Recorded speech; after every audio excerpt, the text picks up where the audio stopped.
Hi, my kindergarten friends. It's Mrs. Clairhart. Our year is winding down. I'm feeling a little sad because I miss all my friends, you. And I do miss reading to you, sitting around on the floor, me and my rocker, just reading and talking about stories with you. So today I thought I'd just do a fun read aloud and think about the story and think about what it has to do with friendship. Today this book is called Leonardo and the Terrible Monster. And I may move the camera a little bit so you see, because it's not a big book, but it's a pretty big book. And if you look at the cover, who do you think that might be? And what do you know about monsters?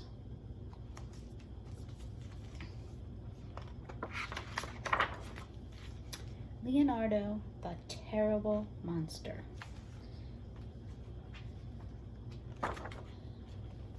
Leonardo was a terrible monster. Now when I look at him and I hear the word terrible, does he look like a terrible monster? He couldn't scare anyone. So when they say terrible monster, why do they say he's terrible? He didn't have 1,642 teeth like Tony. Would you say that's scary? He wasn't big like Eleanor. Now look at how Willems showed you Eleanor was big. She only sees his feet, or her feet. So that shows you she must be a big monster.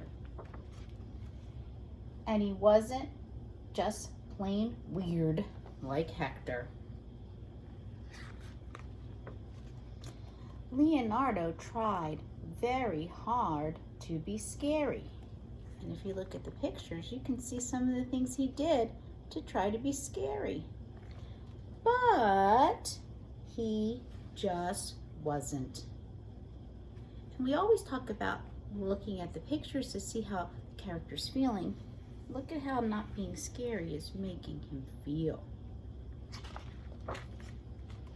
One day, Leonardo had an idea.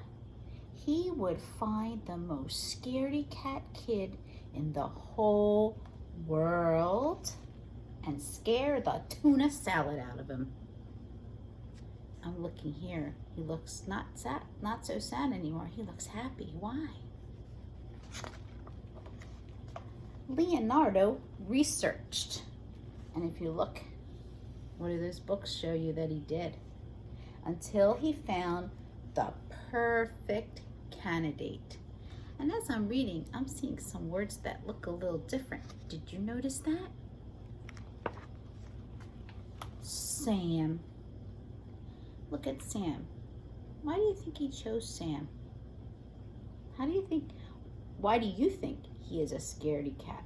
Why do you think Leonardo thought he was? Leonardo snuck up on the poor, unsuspecting boy. Grr, roar, baggle, baggle, bah. And the monster gave it all he had. Until the little boy cried. Yes, cheered Leonardo. I did it. I finally scared the tuna salad out of someone. When he says scared the tuna salad out of him, what do you think he means? Do you think he means he made him very scared? That's what I think too. No, you didn't, snapped Sam. Oh yeah, replied Leonardo. Then why are you crying?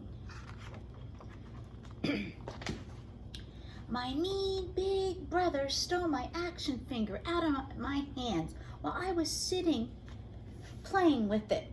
And then he broke it on purpose. And it was one of my favorite toys. And I tried to fix it, but I couldn't. And I got so mad I kicked the table and stubbed my toe on the side of the foot. That I hurt last month when I accidentally tripped over the bathroom tub after I got soap in my eyes, trying to wash out the bird poo that my brother's cockatoo did on my head. And I stopped, and I don't have any friends, and my tummy hurts. So in his sobbing, in his sadness, he's telling Leonardo why he's so sad, why he's so down. And I'm looking at Leonardo and thinking, what do you think he's gonna do? That's why. Then Leonardo made a very big decision. Now I want you to take a minute to think about it. He wants to be a scary monster and scare him, but he heard that story about all the terrible things that happened to Sam. What do you think he's gonna do? Let's read and see if you were right. It's okay. Instead of being a terrible monster, he would become a wonderful friend. Did you think that he was going to befriend Sam? I did too, because I think it's more fun to have friends and do fun things than scare people. I think Leonardo felt the same way. And there he is, hand in hand with his new friend. Look at their faces. I can infer how they both are feeling. But that didn't mean he couldn't try to scare his friend every now and then. Boo! And then when I look at the end, what's Sam doing to Leonardo? The end. I hope you enjoyed that story, and I hope you were thinking and talking and predicting and understanding the characters by using the pictures. Sometimes authors have a message, and I want you to think about what the message has to do with this story. What does it have to do with friendship? And did anyone come to mind when you were listening to that story? Because I know you have lots of friends. It is important to have friends. Friends are always there and have your back. I'm your friend, and I am there for you too. I look forward to seeing you at noon. We're gonna have our meet. We're going to talk about the number 10. You're going to tell me something you know about this important number. And summer is quickly approaching, and you're just going to tell me something you like about summer. Also, I hope you're enjoying the motion and force unit. Today, Mrs. Drew had the lesson, and I put the picture of the dominoes, and I thought that was pretty cool.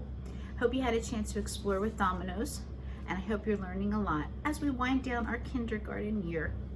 I'll see you today at noon. You know I love you and I miss you, and you're always with me in my heart. Bye, guys.